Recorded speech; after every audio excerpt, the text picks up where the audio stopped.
의대가 빅3 중에 하나입니다. 높은 최저 때문에 상당히 좋은 영향을 일반고에게 준다고.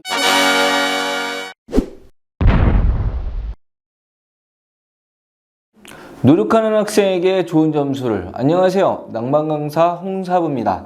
자, 오늘은 카톨릭대 수리 논술에 대해서 좀 설명해 드리려고 합니다. 자, 일단 카톨릭대는 좀 독특한 양상을 가지고 있어요. 작년부터 시작된 약학과와 의대 그리고 다른 계열들의 점수폭이 상당히 크다는 것이 중요하고요. 일단 가장 중요한 부분 중에 하나는 의대가 빅3 중에 하나입니다. 자, 그래서 그 위치와 여러 가지 특징 그리고 문제가 어떤 양상으로 이루어졌는지에 대해서 여러분들에게 자세하게 설명을 해 드리려고 합니다. 자, 일단 먼저 가장 중요한 것은 최저가 높아요. 하지만 그 높다라는 그 부분 때문에 여러분들이 충분한 혜택을 누릴 수 있는 조건을 가지고 있다는 게 상당히 중요합니다. 자, 먼저 다른 것은 일단 차치하고요. 그 의대 전형에 대한 요약을 조금 말씀해 드리려고 합니다. 의대 같은 경우에 수시에서 뽑는 인원을 보게 되면 지역균형으로 10명, 카톨릭 추천 전형으로 2명, 학교장 추천 전형으로 25명, 그리고 논술 전형으로 19명을 뽑습니다. 자, 일단 논술 시험 일정은 11월 19일 일요일입니다. 자, 일단 수능을 보고 3일에서 4일 정도의 여유밖에 없다는 것이 상당히 중요하겠죠. 서강대와 마찬가지로 준비할 수 있는 여력이 그렇게 많지 않습니다.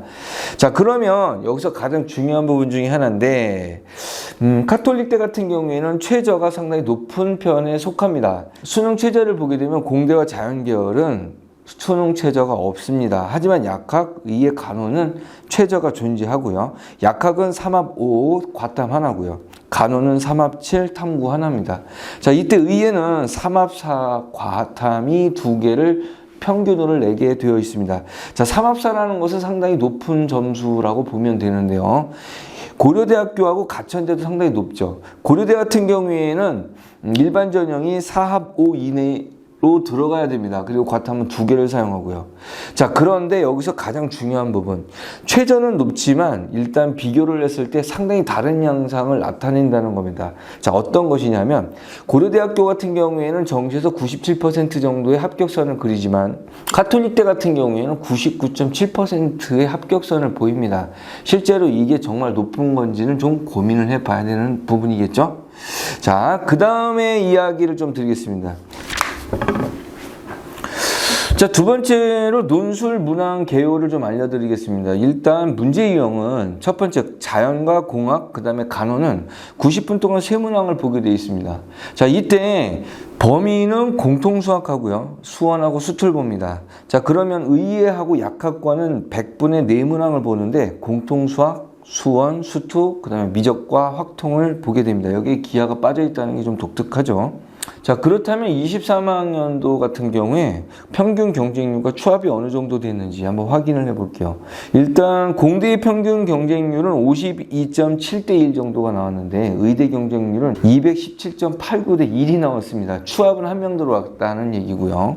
자, 추합이 1명 됐다는 얘기는 일단 대부분 다 등록을 했고요. 그 다음에 최저에 의해서 떨어진 인원이 그렇게 많지 않다라는 것입니다.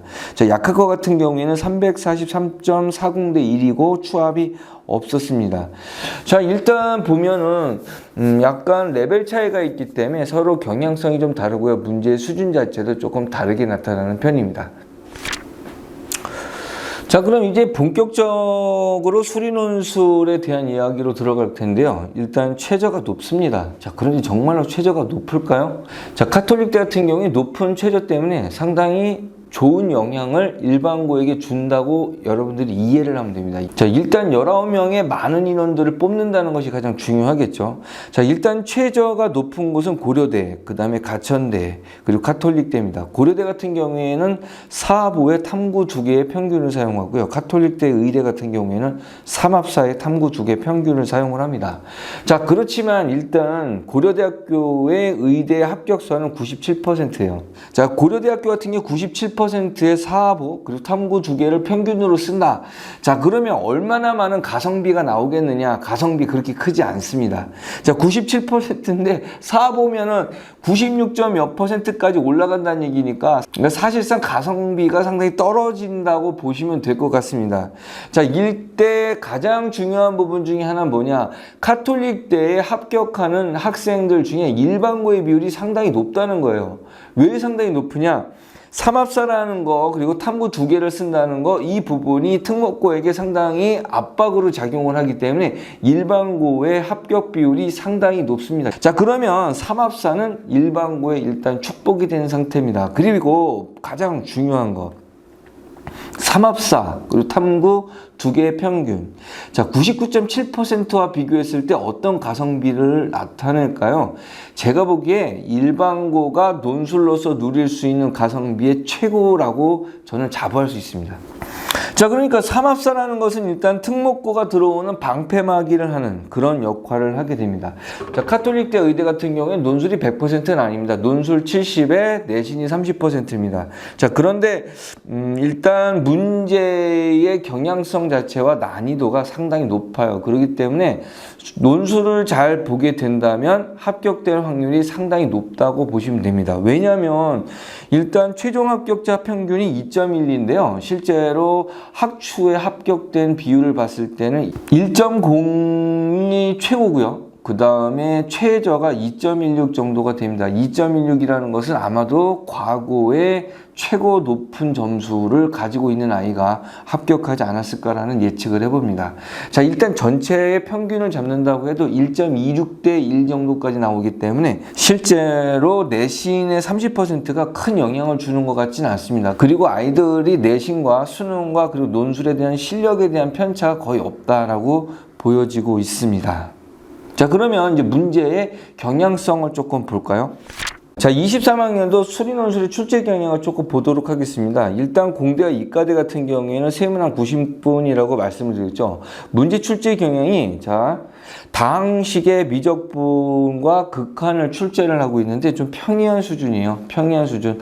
어느 정도 평이한 수준이냐면은 수능에서 준킬러보다도 낮은 그 정도의 유형을 가지고 있다고 보시면 되고요. 경우의 수가 출제가 됐는데 경우의 수는 수화 수준의 경우의 수가 출제가 됐습니다.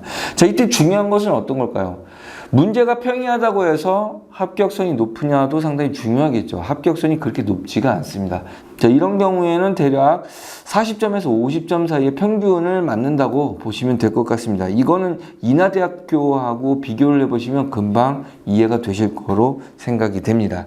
자, 의대하고 약대는 내문항 100분항인데요. 미적 같은 경우에는 상당한 추론을 좀 요구하고요. 그 다음에 계산을 많이 동반하는 최고 난이도의 문제가 출제가 되고 있습니다. 확통 같은 경우에는 이게 특히 정수와 관련된 어떤 성질을 활용한 통계적 지식이 필요한 문제를 출제를 하고 있어요. 이것도 역시 최고 난이도의 문제가 나오고 있습니다. 자, 그렇다면 이제 실질적인 문제를 좀 분석해 들어갈게요. 자, 그럼 구체적인 문항에 대해서 설명을 좀 드리도록 하겠습니다. 자, 문항 23학년도 자연 계열 3번 문제인데요. 최고차항의 개수가 1인 3차함수 fx가 다음 조건을 갖습니다. 그리고 제시문 주어지고요. 자, 그래서 여기서 지금 어떤 상황이냐면 작은 근, 큰 근, 그거를 좀 찾아내는 건데 그래프 개형을 추론해서 그 그래프로 근을 추론하는 그런 형태의 문제이기 때문에 그렇게 크게 어렵지는 않게 구성되어 있는 걸 알 수 있습니다. 자, 그럼 이제 오늘의 하이라이트죠. 뭐가 나올까요? 의대죠. 의대. 자, 그러면 의대 첫 번째 문제입니다. 자, 총 4문항 중에 2번 문항이 오류가 났어요. 자, 그래서 모두 정답 처리가 됐습니다. 그래서 총 3문항만 분석해 드릴 수 있는 겁니다. 자, 그렇다면 3문항 중에 1번을 조금 보도록 하겠습니다. 1번은 독립사건을 사용해서 확률을 사용하는 건데 조금 평이하게 출제가 됐다고 보시면 됩니다. 근데 170점이나 돼요. 자, 그 다음에 두 번째 문제를 보여드릴 건데요. 자, 두 번째 문제는 A, B를 포함한 K 플러스 2명으로 구성된 동아리에 대하여 다음과 같은 경우의 수를 AK라고 하자 했죠. 이 AK가 수열화되어 있다는 것을 알 수 있습니다. 자, 그런데 이게 중요한 부분이 정수 쪽하고 제시문 2번에 보시면은 P분의 AK가 M보다 작거나 같다. 이 M이 바로 원소입니다. 상당히 추론해내기가 어렵겠죠. 자, 그 다음에 그걸 몽땅 합해야 되는 게 바로 디귿 제시문에 대한 문제입니다. 예, 상당히 어렵고요. 그리고 추론에서 여기서 가장 중요한 것은 숫자를 넣어서는 절대로 추론하기가 힘든 상태로 문제가 출제됐다는 거예요.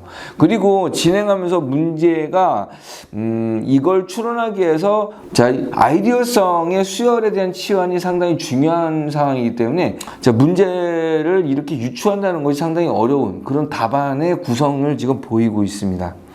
자, 4번 같은 문항을 좀 보시게 되면 이 4번이 있는데 최고차이 지수가 양수인 3차 함수 fx가 x는 알파에서 극값을 갖고 x는 베타에서 극소값을 갖습니다. 3차죠. 그런데 이게 f 괄호 열고 x-fx는 fx 이게 합성이 됩니다. 총 9차의 문제를 갖게 되겠죠. 자, 이거를 그냥 전개한다고 하는 것도 상당한 일입니다. 자, 그렇기 때문에 이것을 치환해서 9차를 차수가 낮은 것으로 유추할 수 있느냐 없느냐가 문제의 핵심적인 내용입니다. 자, 그렇기 때문에 문제를 풀어나오기가 상당히 어렵다라는 것이 가장 중요합니다. 자, 여기서 지금 우리가 어떤 사항을 먼저 생각을 좀 해야 될까? 자, 지금 여기에 지원하는 학생들은 일반고입니다. 일반고인데 이 문제가 전체 난이도가 상당히 높아요. 그리고 아이디어성의 분석 사항이 분명히 동반이 되어 있기 때문에 이걸 정확하게 추론을 해서 들어갈 수 있느냐가 관건인데 여기서 가장 큰 문제점이 하나 있습니다. 어떤 거냐면 채점 기준표대로 아이들이 움직일 수 있느냐의 문제예요. 아이들이 일반고이고 최상위권이겠지만 이렇게 경시 형태의 문제와 좀 유사한 형태를 취하는 문제를 채점에 대한 가이드라인을 쫓아갈 가능성이 있겠느냐라는 부분에 문제가 분명히 있습니다. 그렇기 때문에 아이들이 어떤 식으로 점수를 획득하느냐 이 부분에 분명히 맹점이 있습니다. 자, 이거는 나중에 수업 중에 제가 여러분들에게 말씀을 드리는 그런 상황이 되겠고요. 자, 그렇다면 여러분들은 어떻게 이해를 하면 되느냐면 자, 이거는 일반고 학생들이 열심히 공부한 친구들한테는 정말 큰 축복이 될 수 있다는 겁니다. 머리가 반짝반짝 빛나는 이런 부분이 있겠지만 그 아이들이 이쪽에 지원할 가능성이 크게 없기 때문에 분명히 노력하는 일반고 학생들에게 충분히 큰 메리트가 될 수 있는 조건이 됩니다. 자, 그러니까 마지막까지 여러분들 희망을 갖고요. 충분히 공부 열심히 하시고 그리고 최저가 높다는 것이 여러분들의 부담이 아닙니다. 학과의 그 퀄리티가 높으면서 최저가 높다는 것은 여러분들한테 정말 큰 혜택이 될 수 있다는 거 분명히 다시 말씀드립니다. 자, 지금까지 토마스 아카데미 낭만강사 홍사부였습니다. 시간은 바쁜 듯이 흘러 바람이 매몰차게 스쳐 가네.